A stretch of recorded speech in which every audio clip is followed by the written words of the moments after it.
নিয়ে দাও রেস্ট নিতে করা হচ্ছে পরের ম্যাচটা পড়ো, রেস্ট নিতে নিতে ম্যাচটা পড়া যায়, ঠিক আছে? ঠিক আছে পরের ম্যাচটা পড়ো। আমার মা বলছে একবার প্রজেক্ট লিখছি, বলছে যখন প্রজেক্ট লিখতে লিখতে হাত ব্যথা হয়ে যাবে তখন পড়বে, যখন পড়তে পড়তে মুখ ব্যথা হয়ে যাবে তখন প্রজেক্ট লিখবে। ঠিকই বলেছে। আমি চাই রোবট নাকি? হ্যাঁ রোবটই তো, রোবটই, রেস মানে রোবট। না বলো কি আছে? বলেছে সিপি ইকুয়ালস টু 1650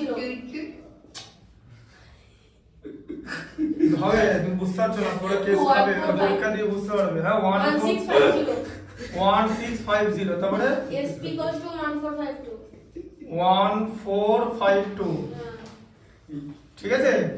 হ্যাঁ আওয়াজ করবে না, ঠিকঠাক ডিজিট লেখা হয়েছে 1650 1452। আচ্ছা এবার দেখো দিকে, এ দেখো, তাহলে এসপিটা তো সিপি থেকে ছোট তো, হ্যাঁ তাই তো? তার মানে কি হয়েছে, আমার লস হয়ে গেছে, তাই তো?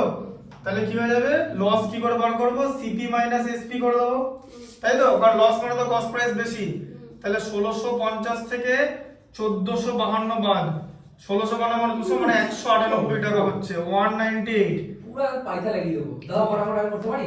হ্যাঁ করো, 198 তুমি সব করলে আমার করো, আমার থেকে কেউ খুশি হবে না, ঠিক আছে? কেউ যদি বলে যে স্যার আমি সব অঙ্ক বাড়ি থেকে নিজে করে নিয়ে আসবো, আপনি শুধু চেক করে দেবেন, যদি ভুল হয় সেটা দেখিয়ে দেবেন, no one will be more happier than me, ঠিক আছে? সোজা কথা।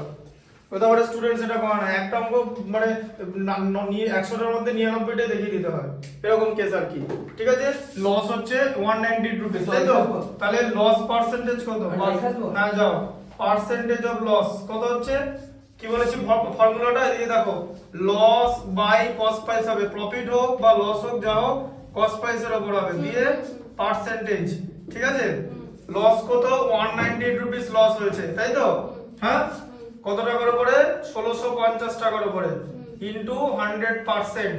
এবারে কি করে করবে, সব চেনা নাম্বার, প্রথমে এটা কেটে দিয়ে কাটবে, 10 হাতে আছে, ঠিক আছে? এবারে তোমার 198 বাই 165 এটা আরেকবার লিখবে, ইনটু 10 ব্র্যাকেটে পার্সেন্ট, তাই তো?